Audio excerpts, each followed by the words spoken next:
Rreshjet e shiut dhe era kanë përfshirë qarkun Shkodër gjatë 24 orëve të fundit, por situata paraqitet përgjithsisht e qëndrueshme. Në bashkinë Shkodër nuk raportohen problematika, përveç rrugës së Prekalit dhe Kirit, ku grupet e punës ndodhen në terren për ndërhyrje. Aksi Bog-Theth është i kalueshëm, ndërsa drejtuesit e mjeteve këshillohen të përdorin goma dimërore në zonat malore. Në bashkinë Malësi e Madhe, rreshjet e shiut shoqërohen me erë. Probleme me furnizimin me energji elektrike janë evidentuar në Fidrat Zagor, Vrag dhe Kelmend, ku ekipet po punojnë për riparimin e defekteve. Në Fusharrës, Puk dhe Vaudejës, megjithse rreshjet dhe era vijojnë, nuk raportohen problematika. Sa i përket akseve rrugore, qarkullimi kryhet normalisht. Aksi Koplik-Bog dhe Dedaj-Razëm janë të kalueshme, me kusht përdorimin e gomave dimërore. Në aksin Bog-Theth, në zonën e qafthores, ka pasur rreshje të lehta dëbore gjatë natës, ndërsa borpastrueset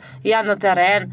Aksi Tamar-Vermosh mbetet i hapur, megjithse në disa segmente ka prezencë gurësh. Sipas DRV Shkodër, nuk raportohen probleme me qarkullimin rrugor në akset nën administrim, ndërkohë Drejtoria Rajonale e Ujësillës Kanalizimeve Lezhë bën me dije se pas 65 mm rreshje shiu në 24 orë, nivelet e lumeve dhe rezervuarve janë në kuotat e rrezikut për përmbytje, ndërsa hidrovorët e Velipojës janë në gatishmëri të plotë. Autoritetet vijojnë monitorimin e situatës dhe u bëjnë thirrje qytetarëve të tregojnë kujdes gjatë qarkullimit, veçanërisht në zonat malore.